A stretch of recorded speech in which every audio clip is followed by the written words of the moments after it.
It's hard to keep track. Welcome, Leonard and Hal. How are you guys? Can you hear us okay? I can hear you. Yep, can hear you well. Excellent, excellent. I'm sorry that we can't offer you lunch. You have to watch all of us eat. You just get virtual cookies. It's actually really good today. I mean, you're not missing anything, right? My cookies. But it's so wonderful to see you. Thank you for taking time to be with us here today. Let me just do kind of a proper introduction, and then we'll turn the mic over to you guys, okay? Okay. So both thank you for joining everybody online, of course, and everybody in the room on this increasingly beautiful day. It looks like it's going to be quite nice by the end of the week. We need it. We're joined today by Leonard Lynn, Professor Emeritus of Management Policy and International Management at Case Western University. Broad range of research interests, including Japanese technology policies and management practices. And then Professor Hal Salzman from Rutgers University, the School of Planning and Public Policy and the Center for Workforce Development, who's a sociologist whose research focuses on science and engineering, labor markets, education, career, globalization. Well, you name the hot topic, I suppose, these days, right? So, and today they're going to be talking about global science, technology, and innovation commons, avoiding techno-nationalism for global solutions. So again, talk about a hot topic. So again, we're so lucky to have both of you join us. And thank you for taking the time, and the floor is yours. Well, Hal's going to be starting our talk, but I want to express my gratitude for the invitation to come here. I've been a fan of Ostrom's for about 15 years when I taught a PhD seminar on, we did bits of All Your Villains, Axelrod and Hardin, and a little bit of Olson, and then we did a bit of Ostrom suggesting an alternative. So it's been a pleasure to have my research gradually turn to a point where I can use some of what I learned from Ostrom. So thank you for inviting us, and I just want to apologize for not being able to be there. I think many of you have the same experience I do, that when you go to conferences like this, sometimes the best and most productive times are not when you give the talk, but afterwards when you have a beer with people and start talking about topic. I'll turn it over to Hal. All right. Yeah, no, also, well, thank you for inviting us. And as long as you do our background, our roots to Ostrom separately was through work I did in Alaska, right, which is one of the largest resource commons, I guess, around in organizing some of the native lands in the state. But anyway, I want to start with a little background how we got to it.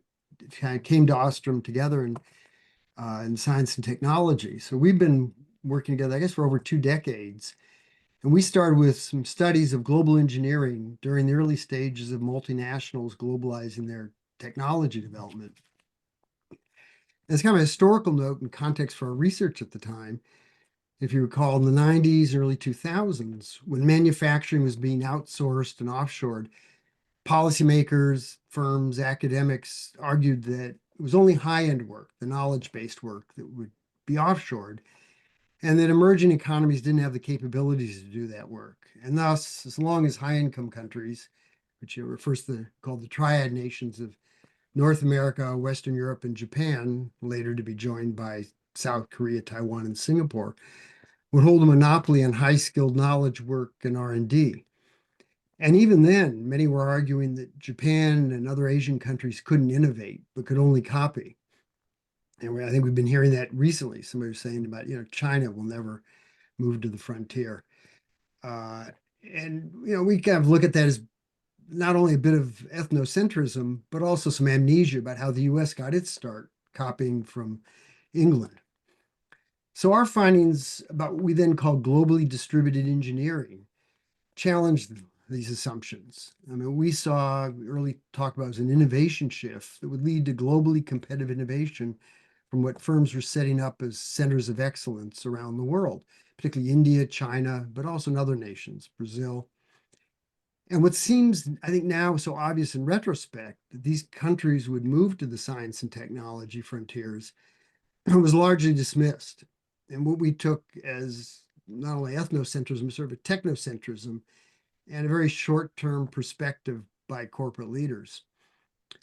And we also noted kind of this disillusion of tight company-country bonds would change the nature of global competition, economic advantage, and benefits. Whereas the country badge of a company once meant that R&D, the IP, and broad economic benefits would flow to that country. This also started to change. Right? We noted that company benefits of globalizing engineering and R&D wouldn't necessarily flow to the company's country of origin. But again, the response by policymakers was a renewed focus on techno-nationalism, of a mistaken notion that countries compete separately from how companies were acting, that if companies were providing technology, forced knowledge diffusion, that wasn't as important a factor to focus on. And Hal, I'm sorry to interrupt just for a moment. Just to make sure, we're still on the title slide. I just wanted to make sure you were. Okay. Yes. Sorry. I just want to make sure that you weren't advancing without us realizing it. So great. Got it. Thank you. And yes, this is just some background, then we'll kind of launch into great background. Thank you. Thank you. But yeah, if you have questions, clarification, please interrupt. Absolutely. Anyway, so we saw this focus, say, policies in countries such as China to acquire R&D and IP, but little attention to the companies that were providing the science and technology with little hesitation. Though, admittedly, it was a concession by these companies that was the price of entry. And again, we would argue that the short-term gains took precedence over the longer-term perspective, much less any qualms about the role in geopolitics. And that's the issue we're seeing in today's tariff wars. That's a near exclusive focus on the actions of countries or war against other nations, with little attention to the role that companies had in global restructuring. So, although obviously many factors are at play today, it's in no small measure that the consequences of the global restructuring of STI, science, technology, innovation, and this contradictory role of global corporations of both facilitating global technology transfer and the concentration of benefits to smaller shares of kind of home country workers and residents. So it was both kind of these policy implications and these kind of contradictions of focusing on just state governments and largely ignoring, if not facilitating, corporate actions, that we first started to address these issues in a policy perspective and proposed what we call collaborative advantage in STI, that there could be a way of having mutual gain rather than the zero-sum approach that we're unfortunately seeing today. And we note also that historically STI development has always depended on global flows and exchanges, and attempts to dominate STI through techno-nationalism inevitably fail. So we'll provide a brief overview of that history. And that's sort of the long background. It will lead us to a consideration of how this idea of collaboration could be accomplished in the real politic world, of how do you address the tragedy of the STI commons. And it was there we thought about Ostrom's work on common pool resources and the question about could governance of natural resources be adapted to governance of STI, of R&D, and intellectual property. And so following Ostrom, we started to look at were there empirical cases to derive principles, policies, and some proof of concept. And that's the focus kind of today. And what we argue, as a broad review, is that there's a new historical moment, not that we welcomed it, but it's been foisted upon us, that creates more of a possibility of an STI global commons, that the factors that are precipitating this global crisis might be bringing about the moment where this could be a reality. And it's the obvious things that were every headline, right, that we've got up there. Though we notice this kind of one contradiction in our STI difference, that there's a veneration of technology, at the same time there's an attack on science, right? So the firms and apps are something we're seeking and promoting, while sort of challenging both the voice and authority of science. And the response, we just want to note that, lest you think it's just the current administration, though no doubt it's being taken to a new extreme, it's been a global trend for a number of years that STI, or at least science, has been viewed as a political threat rather than a national strength. And sort of notable and striking is that the contraction in one country should be seen as an opportunity for another nation, and how this just changes the geopolitics. If you see in the bottom right, South Korea has now stepped up and said, they want to attract US scientists as the other countries are doing. But this comes on several years of them cutting their own science budgets.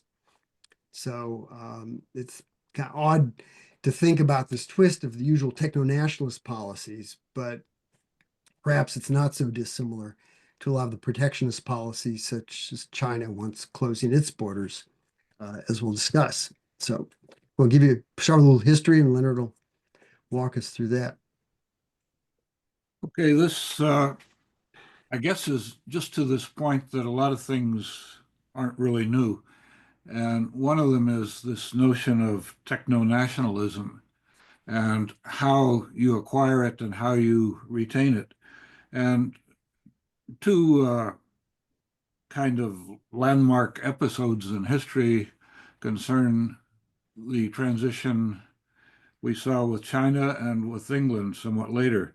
In the case of China, as is pretty well known, there was a high degree of technological leadership in the first millennia up until the Mongol invasions of Genghis Khan and others in the 12th and 13th centuries. And one can see two examples of technology that were particularly related to techno-nationalism or the sense of security. One was explosives and some of the metalworking technology that allowed them to be used, and that gave a good degree of military advantage to the Chinese. The other was economic advantages, and one of the primary examples of that was silkworms, and then the looms and other technologies that were used to turn those into cloth.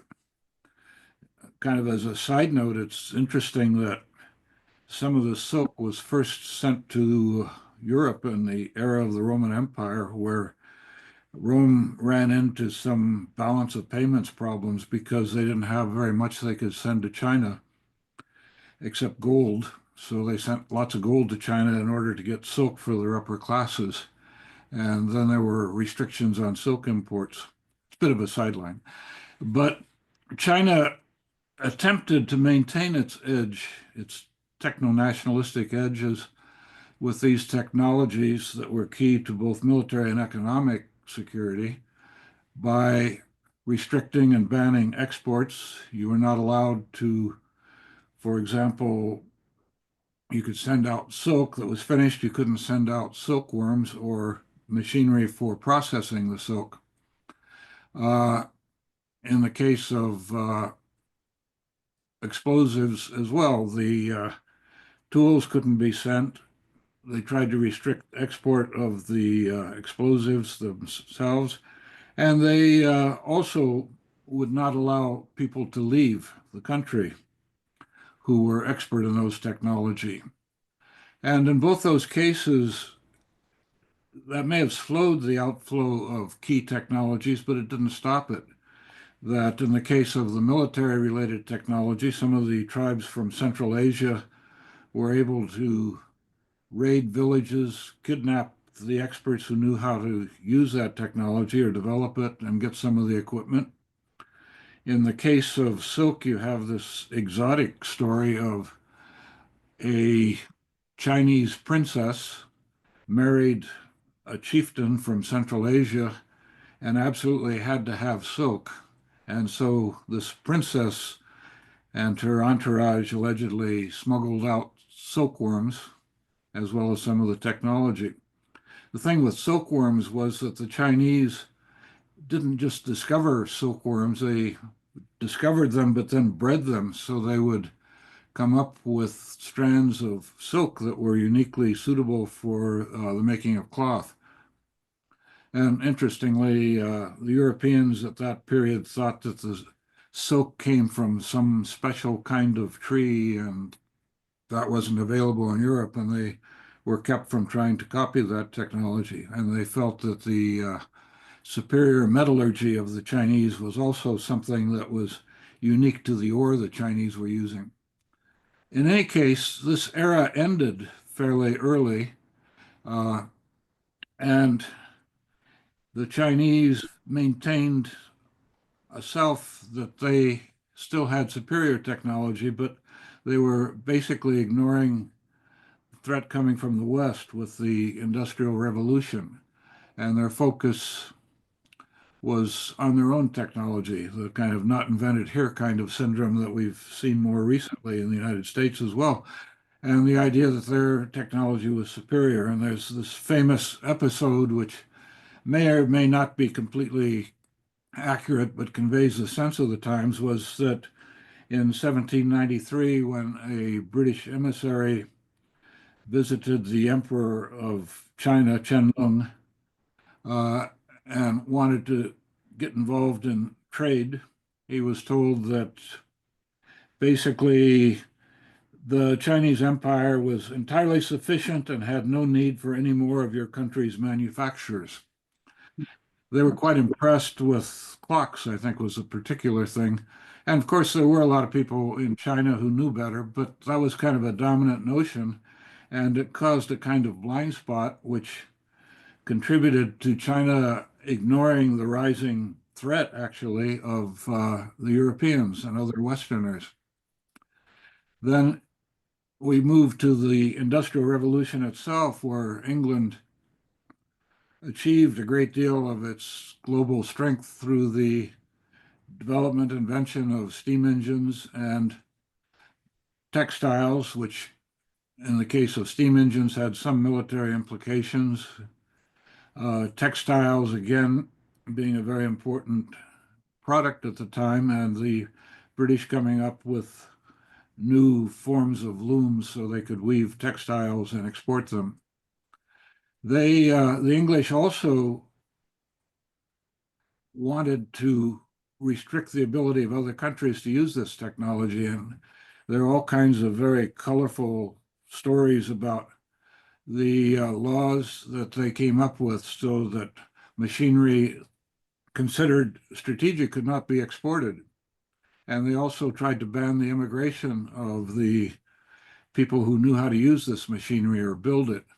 And in the case where some of the craftsmen went to the United States, measures were taken to make sure they didn't take any blueprints or any tools with them.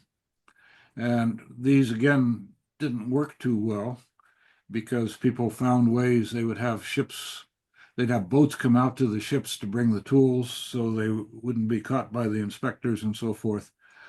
And again, there was this kind of blind spot because the British focused on their own technology. Not invented here meant not as good. And it was something as a shock to the British in the late 19th century to discover the Americans were coming up with very competitive responses to the British technology. Okay, next, Hal.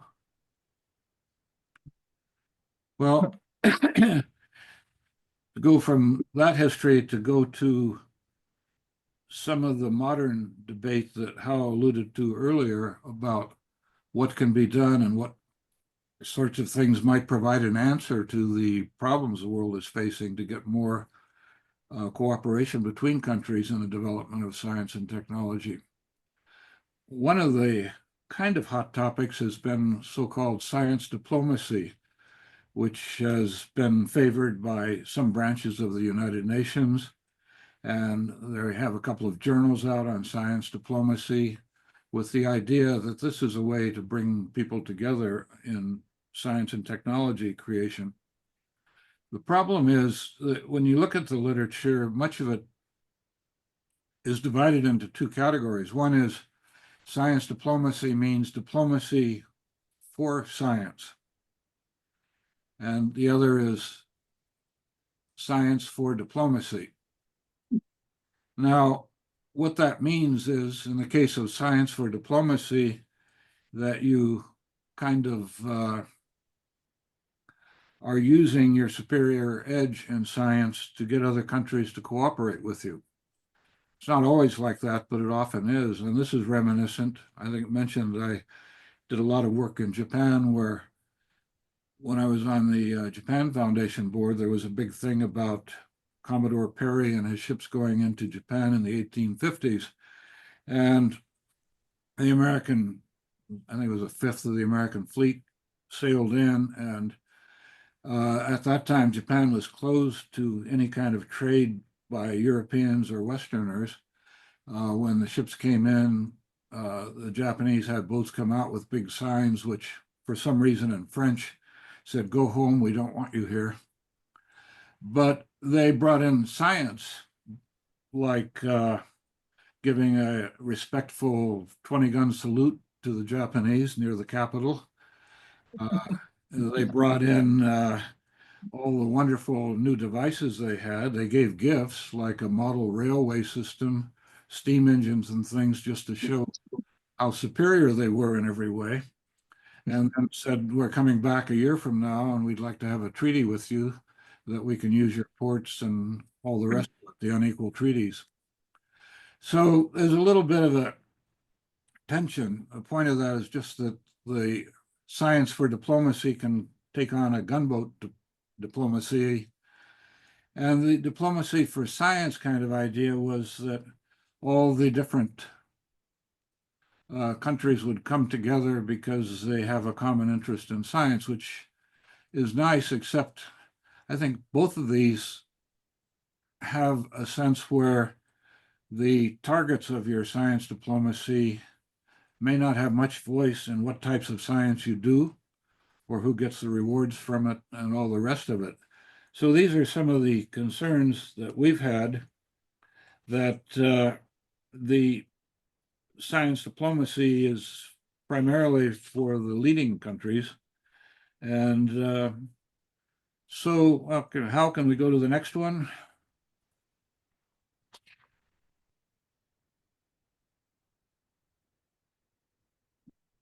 Now, one of the issues that we've struggled with a little bit in adopting or adapting Ostrom's design principles, when we start talking about current challenges, is, are science, technology, and innovation really common pool resources like the kinds of resources that Ostrom talked about most often in her book of managing water resources and so forth? And these resources often are zero sum. I mean, you have a certain amount of a resource, you have a commons that can be exploited and depleted. Science and technology aren't. You're creating new things. And so part of the issue is how you create these new things, share in an appropriate amount of contribution by the members or beneficiaries of the commons as this thing keeps expanding. So how do you manage access that provides returns to developers, but is also equitable in its benefits? Yeah, okay, so the case that we wanted to apply this to, or that we thought was a good application, was CERN. CERN is an acronym of the French name of the European Organization for Nuclear Research. Everyone calls it CERN, and it's always a bit of a mystery to people who don't speak French of how they came up with those initials. But CERN is a special case because it seems successful. I'll get to that in a moment, but let's talk first of all about some of the things that Hal and I wrestled with about some of the special environment in which this organization was organized. CERN basically came out of some talks by physicists and some diplomats in the late 1940s. At the time, of course, you had the recent war in Europe, a divided Europe. Research facilities were destroyed. There was a notion that big science was going to be very important, and big science required big cyclotrons and other very expensive research equipment, that the Europeans could hardly afford it. and the Cold War was emerging, and big science was mostly in the USA. Nothing ironic by the UASA, it was just a typo, and the USSR. And there were worldwide concerns about atomic physics, naturally, after, in the wake of Hiroshima and Nagasaki, and nuclear test, and the sense that the Soviets had picked up on this technology faster than anyone thought was possible. So during these periods in the late 40s and early 50s, several Nobel laureates from different countries got together with a few diplomats, but led to a large degree by nuclear physicists.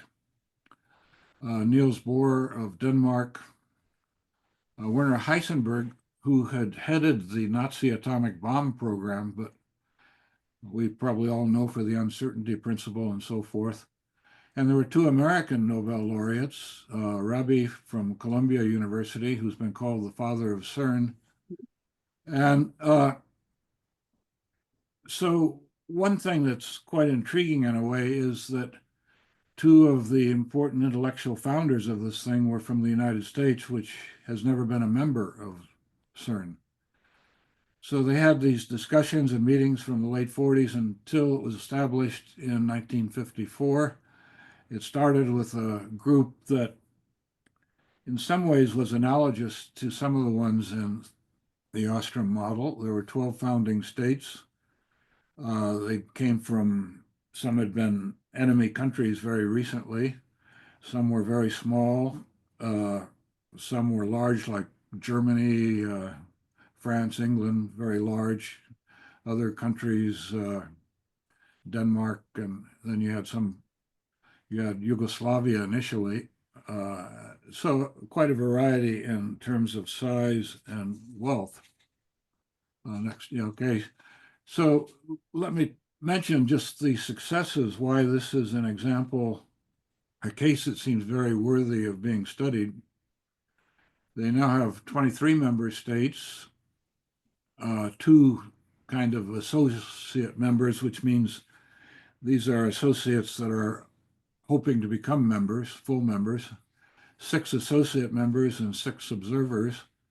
The observers include countries like the United States. They included Japan, included Russia until the invasion of Ukraine, and then interestingly, they threw out the Russians because of the invasion. So it shows a way maybe where science can affect diplomacy. I think it's also notable that I believe the only country that dropped out was Yugoslavia when it ran out of money and had its other problems. So I guess in terms of Ostrom, it's very nice to see that the incentive reward structures have been sufficient to keep loyalty and attracting more people. It's estimated that half the particle physicists in the world have done some research there. It survived 70 years now. They claim that the super collider they built, the famous collider, is the most complex machine ever built by humans.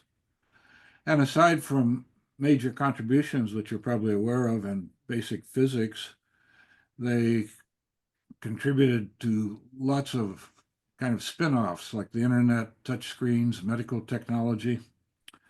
Recently, they even used some of their facilities to authenticate a piece of art, a painting by Raphael, because they could dig into it to make sure it wasn't a forgery. So these are the reasons we chose CERN. Another reason, I think, an important part in developing these cases is, can you get reasonably reliable and comprehensive information about them? And CERN is particularly remarkable in this way.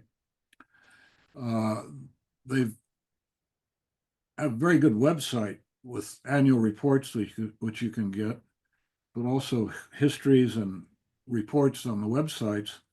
They also have published a series of 4 or 5 official histories of CERN, each of which is maybe 400 or 500 pages long. And it's kind of not just your, like a company history talking about how great they are. It includes reports from people who were members at various times, their memories of who did what, when it happened, why it happened, interviews with the key actors who came in from different countries. Sometimes the things in the official histories aren't quite consistent. Maybe the French have a different view of what happened from what the Germans or Americans do. But outstanding amount of data of that sort with days, dates, budgets, and so forth.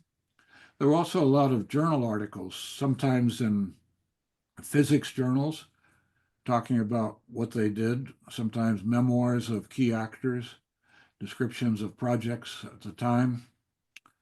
There have been some nice examples of the US role in CERN. There have been a number of documents, in other words. We also had some online discussions with Kriege, who's a science historian, I think originally from, well, in the US, but now in England. But he must be about 100 years old. He wrote, edited some of the histories and wrote many of the early articles because he was involved with CERN from the 1950s, from the beginning. And we sent him our ideas and articles that we were writing involving CERN to get his reaction and corrections and so forth. We also, as it happens, there's one of my neighbors was a US physicist who worked on CERN for 15 years. So I had a number of discussions with him, also fact checking. And then we did 2 articles related to CERN, some of which referred explicitly to Ostrom and looking for parallels. And we got, of course, fact checking from Issues and referee reports from Global Policy, which has published other things on, even on CERN. And then manuscripts were checked by our contacts. Later, we were invited to write a special article, opinion piece for the official journal of CERN, sent that out, got some reactions. So that's why we think this is a uniquely rich target in terms of having materials for our case study. Okay. Now, just to highlight a few of the special features of CERN that we think sort of provide the beginning of a translation to how they may resonate with the Ostrom design features. First of all, because atomic physics was an extremely sensitive area, just as some areas are right now, and people were afraid of it, even though subatomic physics didn't necessarily have a relationship. So explicitly in the charter for the organization back in '54, all military-related research was prohibited. And of course, that means when decisions are made on a project, scientists are reviewing it to see if it poses the hazard of having some kind of military significance. And of course, that's sometimes fuzzy, but another key part that interested us was that there's a voice for all members, regardless of their size, technology, strength, or wealth. So in the last year or two, 21% of the budget came from Germany, a very rich country. Less than 1/4% came from Serbia, a very poor country. Yet both are finding it's useful because they can send their scientists there to do research. The Serbians don't have to contribute a lot, but they do have to contribute, and then they get a little bit of a say as to what the organization does, and they can send their scientists to facilities far beyond anything in their own country. There's a governing council that includes representatives of all the member states, 2 delegates each, one a diplomat and the other a scientist. And it makes decisions on what they're going to do, what projects they're going to follow. And decision is made by a simple majority, but they try to get a consensus as much as possible.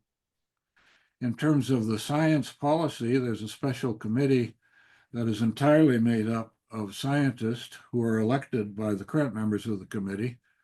And an interesting aspect of this is the eminent scientists don't have to be from a current member country. They can come without regard to their nationality as long as their expertise is highly regarded. So you get a science guidance that keeps it on track in terms of the common interest. Next.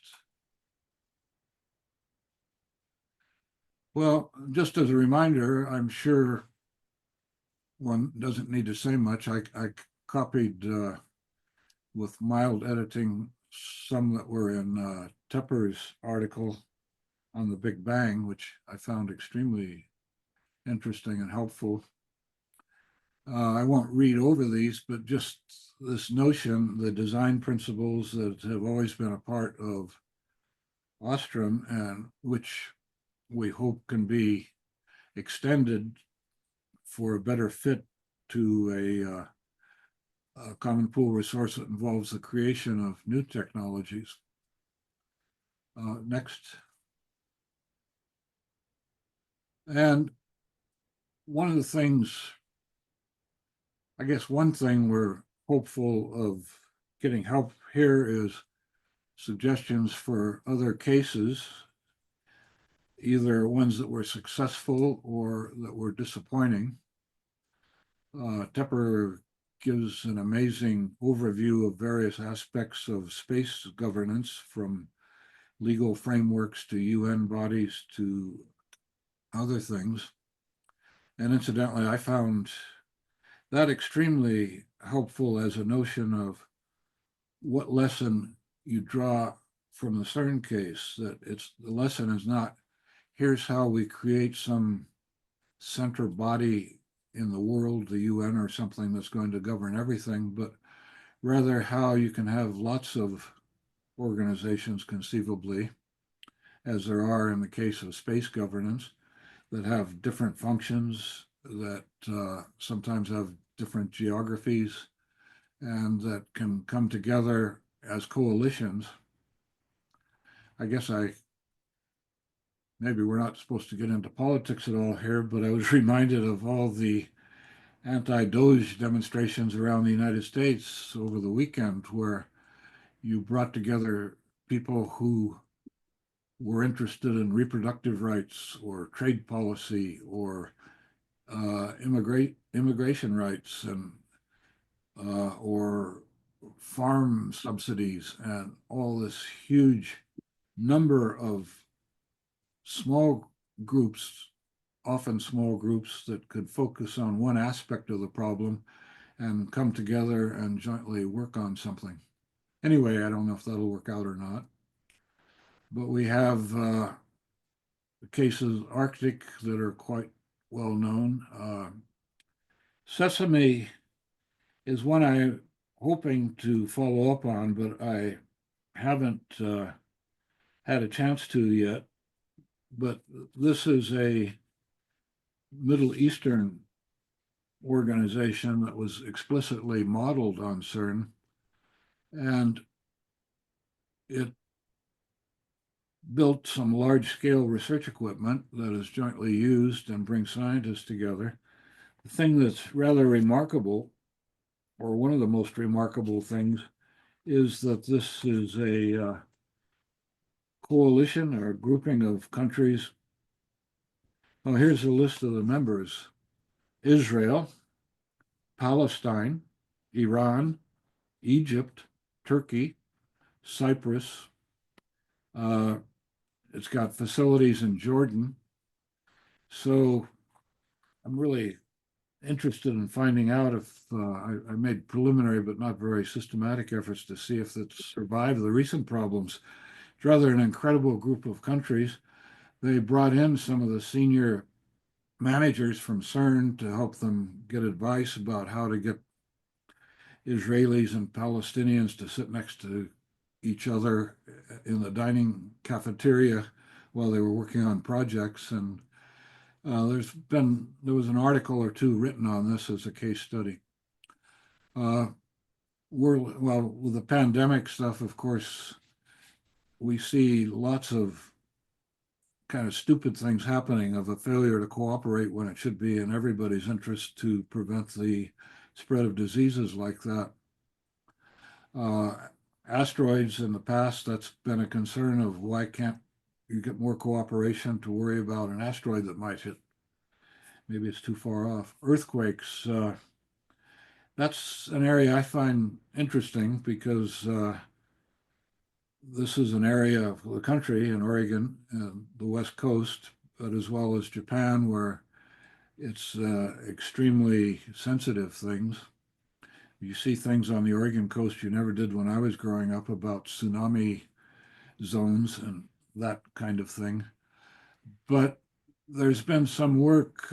I've been interested in a book by Carolyn Wagner written a few years ago about the New Invisible College, where she's talking about how cooperation has bubbled up from the bottom and how in a number of cases scientists have started doing things, not because they had governments telling them to do it, but because scientists would meet at some conference, an international conference, and discover there was some body of research being done in another country that they didn't know anything about and start exchanging.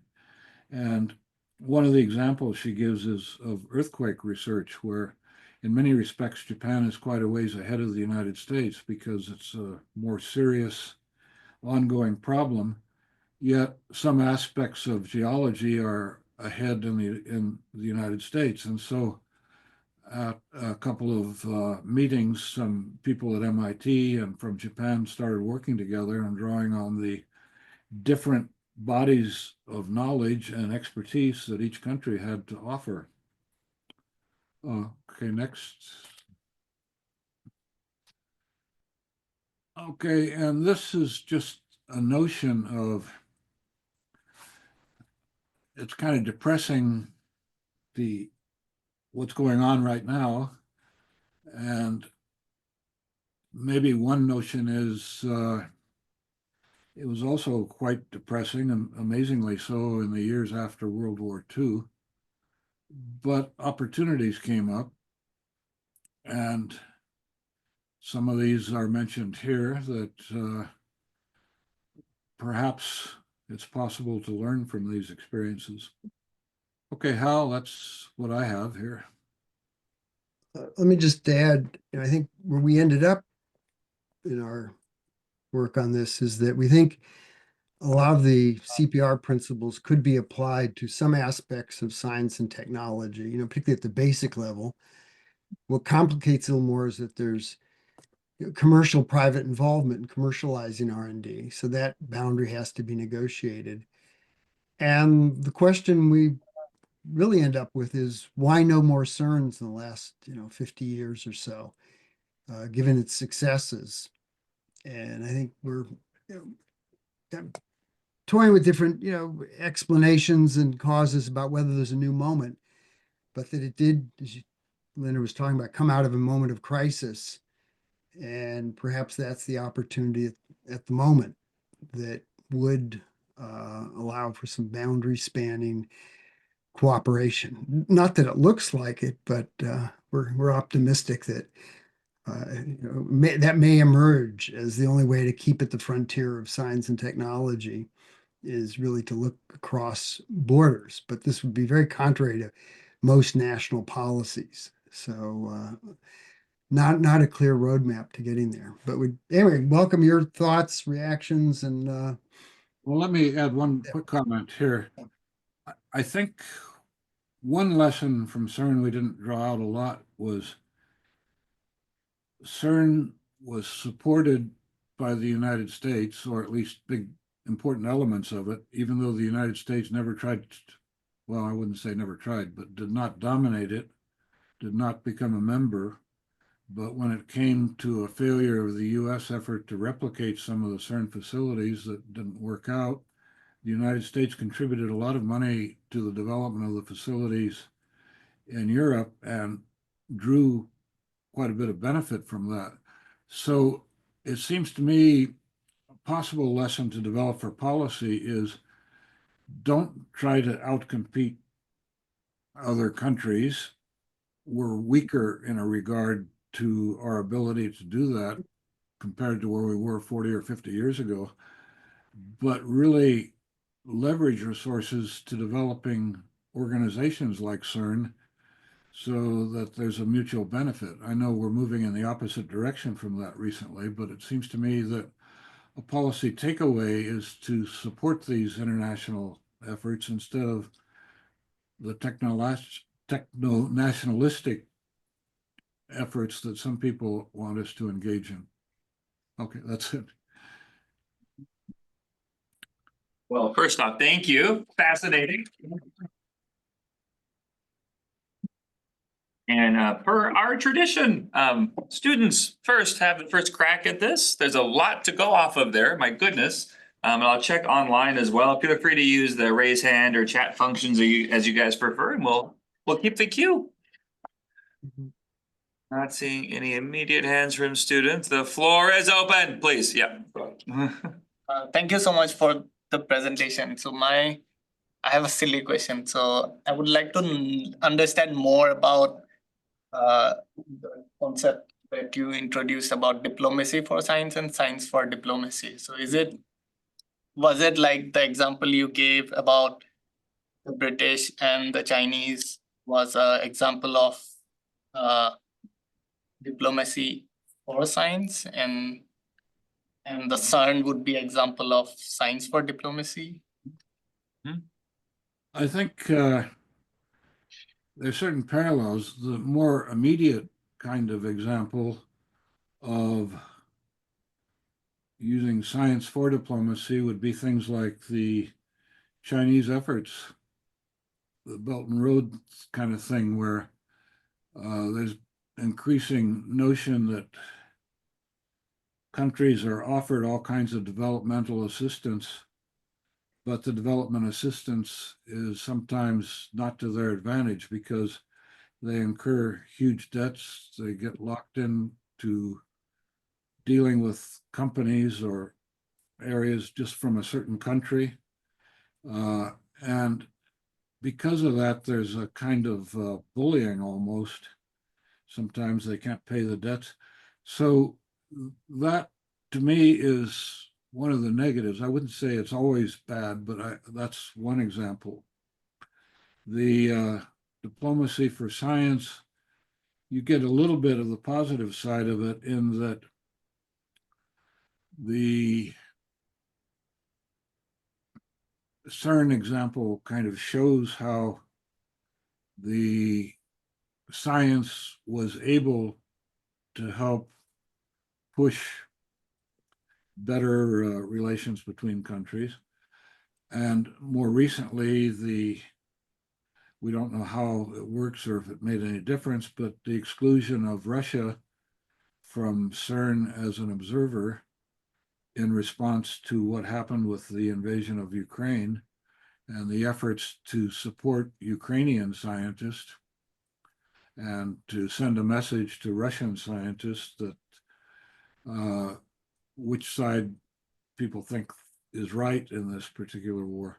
So I think that's a positive example, but there's this mix. And to me, one of the problems is just the dominance that certain countries are able to take by using science or by using diplomacy to force the direction of science. Does that Just to add, I think our argument is that science really needs to be separated from attempts to use it politically and in diplomacy, that it hasn't fulfilled the promise that it would help in diplomacy. You know, space station is probably the prime example of huge investment, and we know where that's gotten us. But it's been an attractive opportunity for science because there's been a lot of support to use it in nationalist sort of efforts, which has had some benefit. But ultimately, we think that's not been, an effective use to kind of mix the two. And we have a couple questions. Yeah, that's right, Hal. I remember some quote about science being the currency of public diplomacy in Antarctica as well. So I don't know if that matches your guys' perspective or experience. Well, I mean, Antarctica is an interesting, right? And an exception of a place where you've been able to uh, share a landmass, but with separate borders, for the pursuit of science. I mean, that was part of its charter. I don't know, has it done anything for diplomatic relations? And even the science there is somewhat separated. So, it's an interesting case. I'm just not sure how generalizable it is. Yeah, maybe the most generous interpretation is it hasn't made those conflicts worse. Yeah, That's well, frozen. that's a big achievement these days. So. Certainly has its own pressures, though, that we can dig more into. But maybe we'll go back and forth. There's a couple of raise hands online. So, Eitan, do you want to go next? Yes. Thank you for the interesting presentation, and I have a question, maybe even two. So the first one concerns international collaboration on science, and particularly collaboration that is beyond like-minded states. We had in the past the International Geophysical Year in 56, 57. So we know it is possible, but do you think that in the current era of growing tensions between the superpower, is it actually feasible, especially if I take into account the example that you just gave of excluding Russia from CERN? And the second question that kind of builds on that and might be a bit provocative is if we actually want that, or maybe, and then again, evoking the Chinese example that they closed off and they missed the Industrial Revolution, and this is what led later to their somewhat being colonized. Maybe we should aim to limit scientific collaboration with countries that we perceive as potential enemies. It's a bit provocative, but I leave it to you. I think those are certainly the questions of the day. Partly, I guess we're proposing that science be separated from some of the national policies. I thought CERN early on excluded Russia, but it let the Russian scientists participate, sort of like what they did in the Olympics. So it was kind of an example of how the science can continue despite some of the politics, and the opportunity to try to keep that going so it's not subject to nationalist changes in politics and budgets. And from the science community, whatever advantage one day can be a disadvantage the other day. That was sort of the opening slide about scientists being traded around the world depending on nationalist policies. And can you create a neutral zone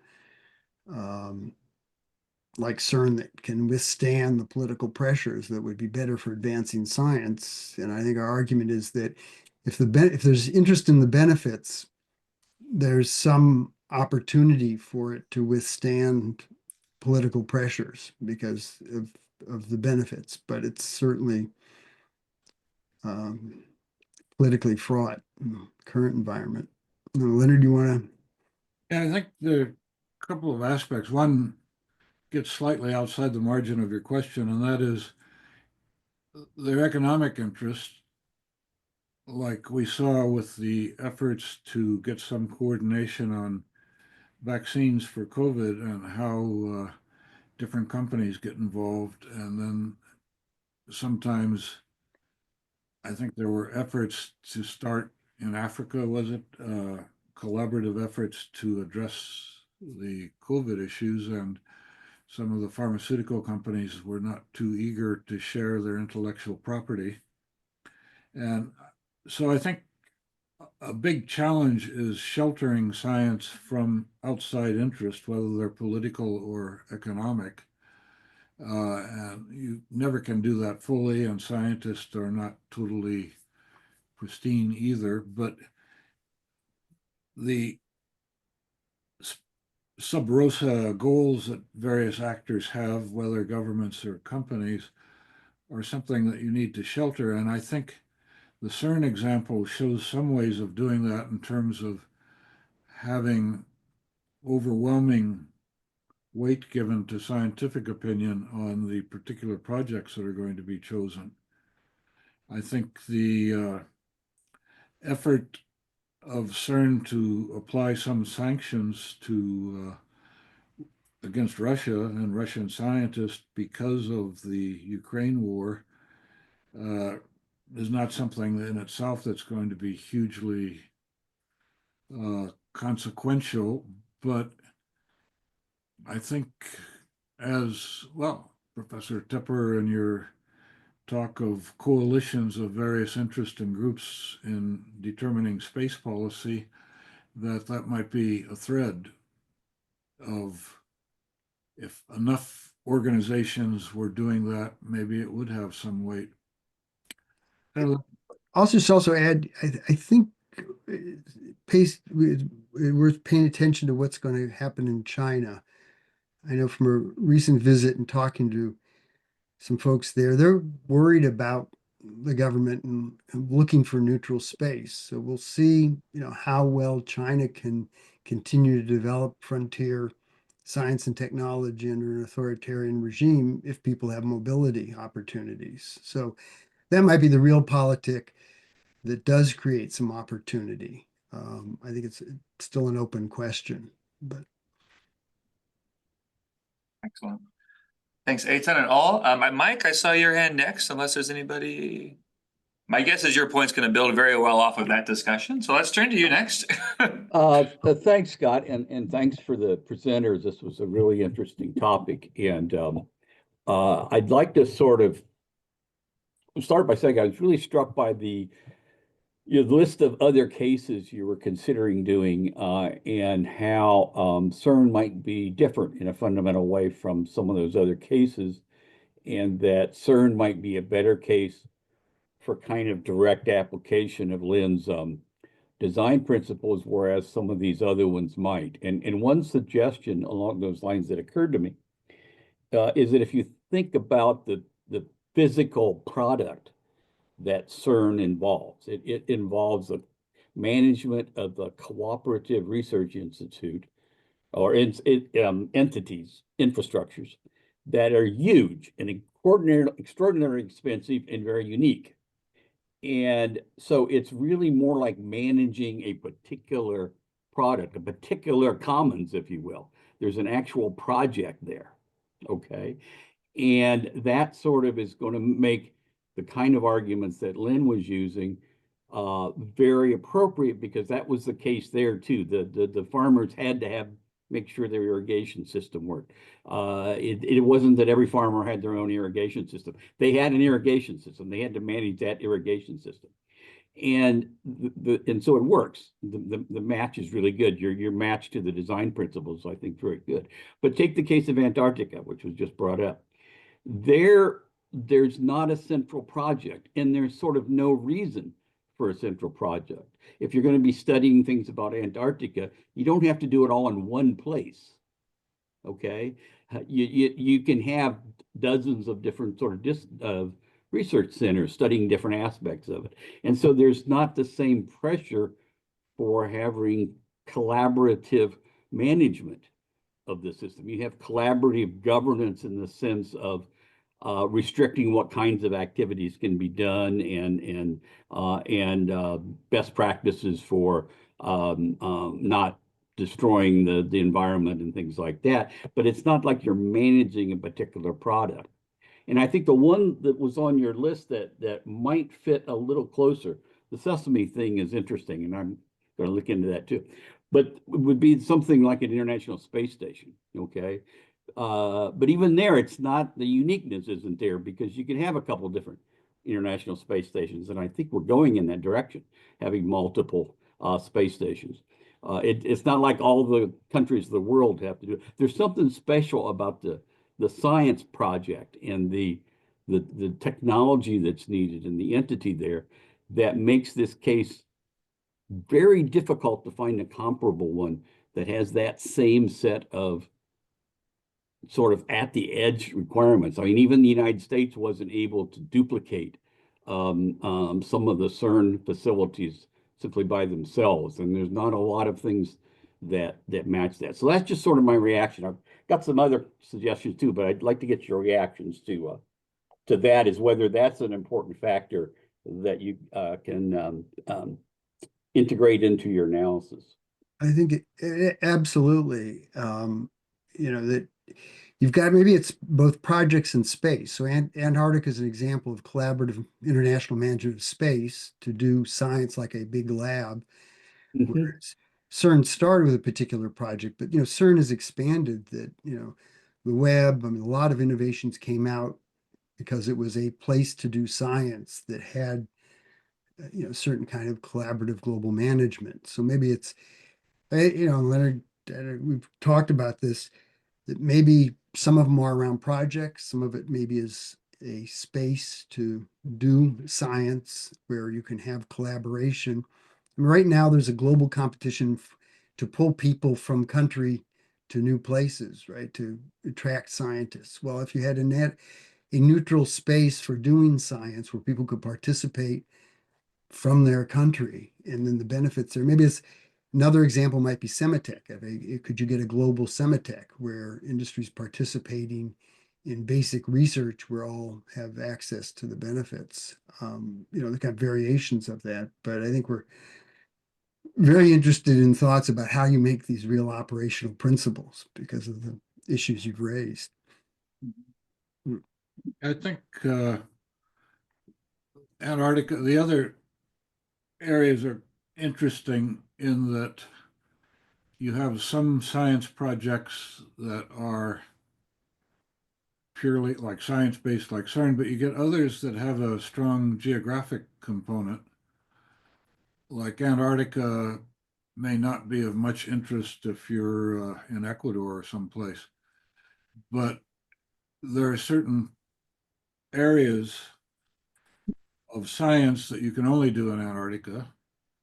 Just as with earthquake research, there are some areas that are more prone to them, and you've got more data. And some other special facilities have to be geographically located because that's where the issue is, or the data is, or the problem is. It might be medical research in countries that have certain medical issues more than other countries. And so I think there are a lot of very distinctive features of CERN, but some of them could be generalized one way or another. A key thing, of course, is the massive amount of money that was required, that the notion that people, especially at that era, had was that big science can only be done in the United States and Russia because no one else has the money for it. And so the Europeans could collaborate on a project, and the Americans found that wasn't bad because they had a somewhat different perspective. They shared some of their data, and in other ways it benefited the United States. And so the United States was kind of, at least parts of it, supportive. But of course, each case is going to be different, and others are not going to involve the massive amount of money there. The Sesame case in the Middle East, I think, didn't involve such a massive amount of money in absolute terms, but in terms of the capabilities of a country like Jordan or even Israel to support research and support the building of research facilities, made it in their interest to cooperate on that. So I think when you start looking at individual cases, you can sometimes see parallels that are specific, if that makes sense, that the geography, the centers of expertise, some countries have always had greater strength in one aspect of science than others just because of where they are or history or the problems they've had. And my notion is that it would be nice to see lots of CERN's, somewhat like Tepper's notion of all the different organizations involved in governance of space and space-related activities, that it's not like you have one model that fits everything, except at the more abstract level, like the abstract level that Ostrom put forth, that when she goes from villages in Switzerland to water resource management in California, you're taking a pretty big jump in terms of the similarities between those places, but the similarity is how they organized the governance of resources, not in the similarities of where they were coming from. Does that make sense? Yeah. Excellent. I think we have Dan up next in the queue. Thanks. Thanks for this great presentation. Bringing up Eitan's Tepper's paper is really interesting to me because I think there's a point in it that that may help us reframe this issue a little bit to get better purchase on what we're actually concerned about. And that's polycentric governance systems. Yeah. Approach to this, which doesn't focus only on cooperation in science projects, but also focuses on competition, which has, along with cooperation, always been there in science. And not only in eras of nationalism and so forth. Science has always been driven by, competitions, who's going to discover DNA and so forth, and sort of competing theories. And so, I appreciate the economies of scale argument in particular about CERN as compared to other kinds of things. And yeah, I can see lots of situations where you might need cooperation at the financial level to get projects off the ground, but then maybe you don't need it at the base science level where maybe they're testing alternative hypotheses. And so I think focusing just on the collaborative aspect of this governance system to the exclusion of the competitive aspects, or the aspects that maybe should be left as competitive, maybe biases sort of is a biased assumption about the way science should progress. Yeah, I agree completely. I think the notion of competition is very important. And I think we're all aware of examples in the history of science where there were misguided approaches. There may be some now in things like Alzheimer's research or others where maybe the predominant approaches favored by the community right now are in the wrong direction. That new paradigms may be needed. And for that, you need to have a certain amount of competition and alternative sources of science progress, and that it not be dominated. I think these examples of centrally controlled science policies in Russia, misguided notions of how to bring more land into grain production or various other things, or in China, the way that a centralized government got things pretty badly and tragically wrong in some of the science they were pushing. So I think it's very important to have competitive, not one central CERN necessarily, but lots of science common pool resource organizations that are providing alternatives. And I think we would embrace the polycentric kind of approach. I mean, you think about, say, NIH, right, where you have kind of a collaborative organization that funds rival projects. So I don't know, you could bring that into even a collaborative organization. Absolutely. Bell Labs. So Yeah. an important point that it's not all collaboration to advance science. I don't see SpaceX opening a Bell Labs anytime soon. Well, exactly. That's the contrary model, isn't it? I mean, Um, that sort of speaks to our point about where corporate R&D has gone and changed from a Bell Labs or even, GE's corporate R&D and other Xerox PARC and on and on. That mhm. they have, the need for something more like a broader corporate lab that, I guess like Semitech did, if you can do that at an international scale. Mhm. Yeah, it brings in some of the debates around corporate governance and open AI, and if that should be more of a benefit corporation, something else as it, evolves into whatever it's becoming. So Yeah, for we a can, while it looked like that would be a good model for that, but it turns out not to be so. yeah. Lisa, I saw your hand as well.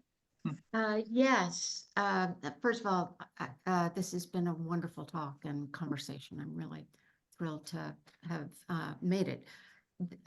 There was an interesting analogous conversation going on that involved business, multiple federal agencies looking at healthcare research.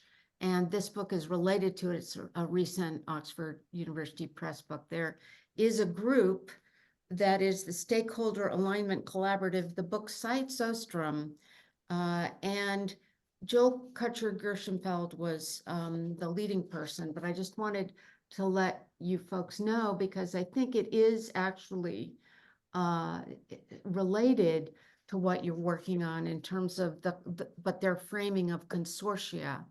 And the interesting thing about the talk was, again, it was all the products of this collaboration were not owned by any one participant, business, government, or otherwise. Interesting collaboration of a whole bunch of people. So thank you very much. It was, I don't know if either of you ever saw the play Copenhagen, about the meeting in Denmark between Bohr and Heisenberg, who was a student, and the ongoing debate about whether Heisenberg really was trying to sabotage the nuclear bomb for the Nazi government. I don't understand how it is those two. Am I right that at the very beginning you were talking about those two people being involved at the very beginning of CERN? Yes. So how did that play out? I mean, given the debate over. Yeah, I don't know detail about that. It could be worth digging into a bit because how these people got together, it's kind of interesting though, that whole era where the people who developed nuclear weapons, like Oppenheimer and others, were not warmongers. I've recently dug into a bit in Japan, which also had an atomic bomb project, and it had a couple of people who later won Nobel Prizes who were involved in that.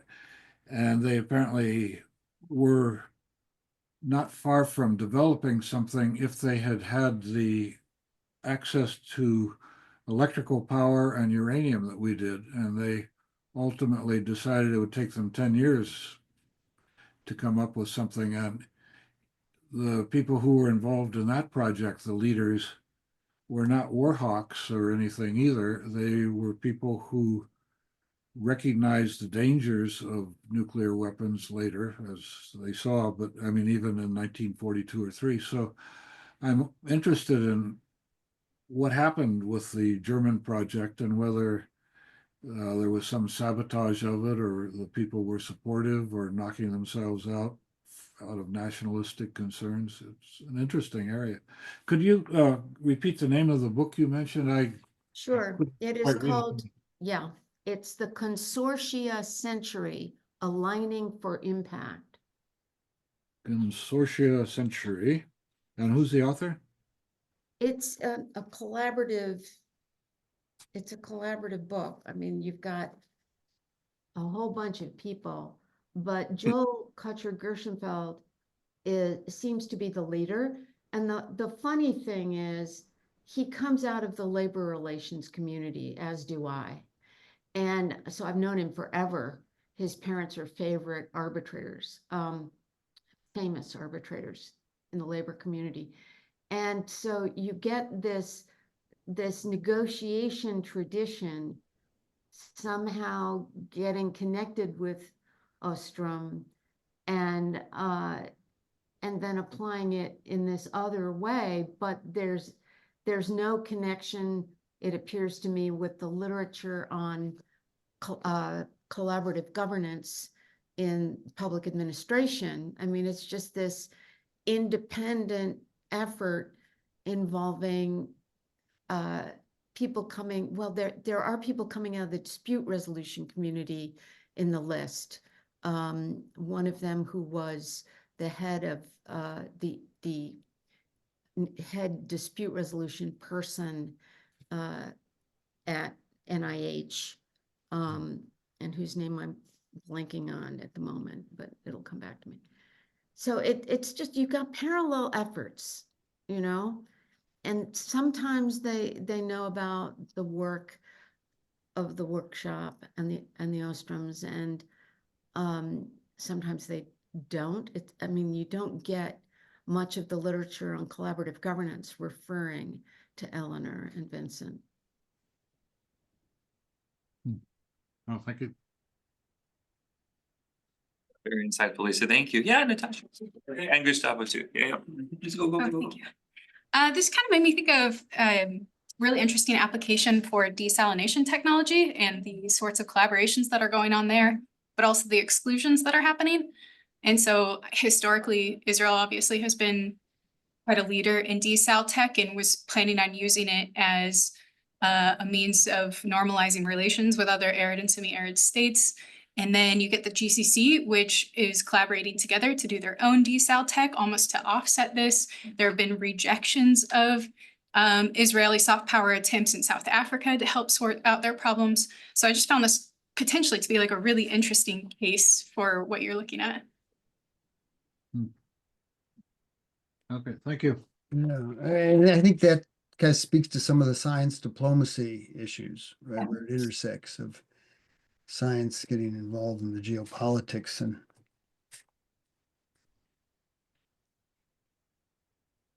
No, great point. You think that'd be low-hanging fruit for international collaboration?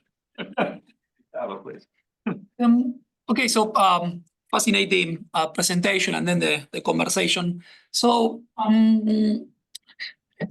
maybe just to follow Ethan's perspective, it's like trying to come with a kind of a very different view, and then I would love to see your reaction. It's to some extent, we can also make a case that the heavily public-funded science system is also struggling and showing real signals of, deterioration in terms of the outcomes generated. Okay, and I think that even CERN could be a good example of something like this.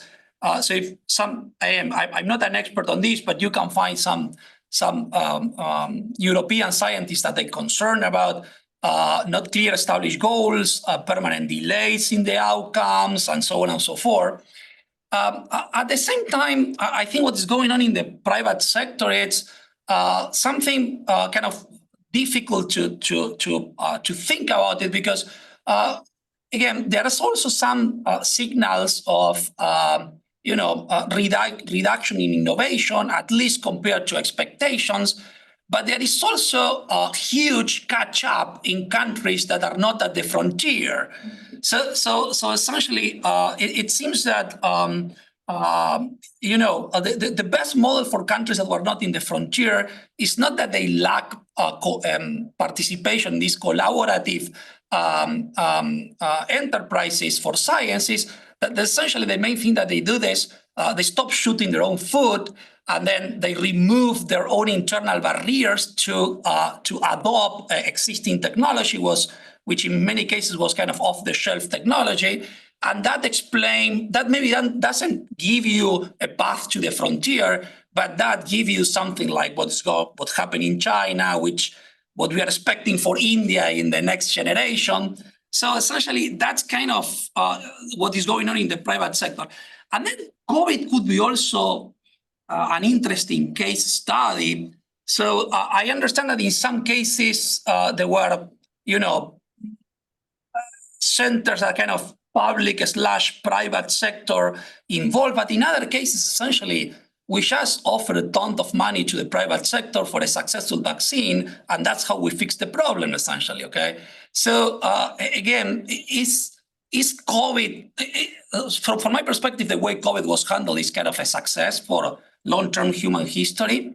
Then to the point that for long-term human history, you may doubt qualifying, defining COVID as a pandemic, okay, compare at least with your 15th century pandemics where, I don't know, whatever, like 40% of the population was wiped out in some countries. So, but regardless of the point is like, that would be a very interesting case study. My feeling is that in some cases it was the private sector. In other countries, maybe there was more involvement of these public founded centers. So again, I'm pretty ignorant on the details, but it sounds to me like a very fascinating case studies. And then for the overall picture, as you see, my mind is not very clear. So maybe you have some suggestions of what is going on or how to react to this kind of set of highly disorganized comments, and I apologize for that. Just a quick comment on the COVID mRNA. You know, our sort of comment on that was that in all cases, it was, the commercialization was based on large government investments, right? Moderna from the US and the German government, right, for biotech. So it was and that's the kind of division where a lot of basic research, heavy public investment, then private commercialization. The failure was for the public investment to get a economic return, obviously a public health return, but also in the initial days, Moderna wasn't going to provide it to Africa and low-income countries that couldn't pay for it. So that was our comment about example of a common pool resource being developed from public investment, but not sharing from the returns and not providing global access. And that something like this in a global commons, like CERN did, would have defined arrangements around equity and being able to benefit the returns, even with commercialization.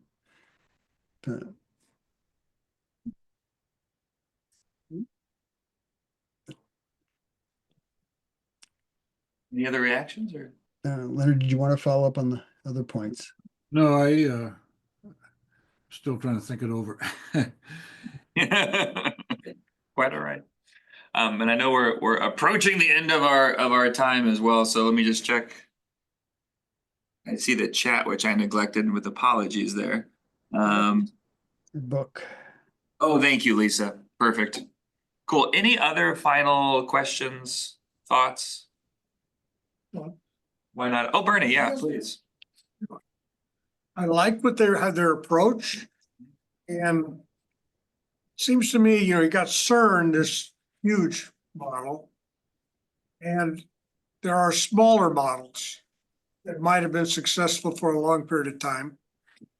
That it might be interesting to almost have a tree of the biggest one, smaller ones that have been successful, just for some comparison. There may not be anything equivalent to CERN. I didn't hear one yet. Yeah. But there may be some smaller models that ought to be, described the same way so that you got a comparison of what might work at a more small, I don't want to use the word local, but smaller scale, just because it implies that CERN is so unique, there's nothing else like it. Well, at that scale, maybe there's nothing else like it. But at smaller scales, there might be some others, and I just I was intrigued by that.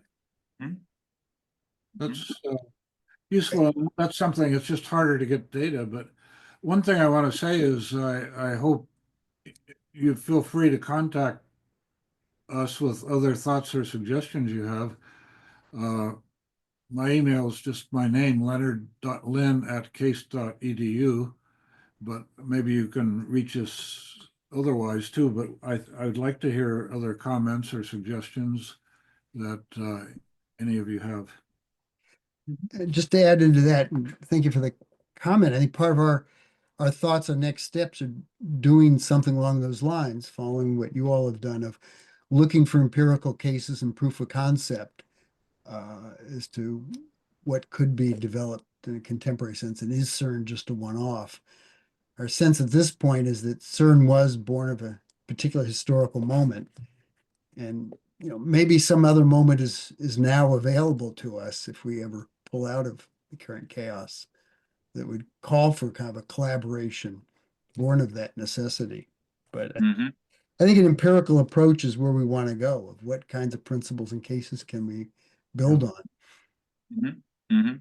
But maybe the proper analogies for purposes with respect to that scale aren't about science. It's NATO as a collaborative enterprise born of a specific historical circumstance, Mhm. et cetera. So, you know, maybe this is more than just about how science is done. Mhm. Yeah. Maybe more about information sharing and capacity building in some way. That's interesting. Yeah. Mhm. Or that science is one of the things that we do this way. Yeah, one That's of right. the things. That's right. Good point. Probably is a good point. Yeah, if you're in need of other case studies to brainstorm, just let us know. There's no shortage. Please send them along. We're open to all. As Leonard said. Excellent. I'd Excellent. like, Yeah. like to hear from you. And if you have further thoughts in days to come, please send them along. Absolutely. Absolutely. Well, thank you so much.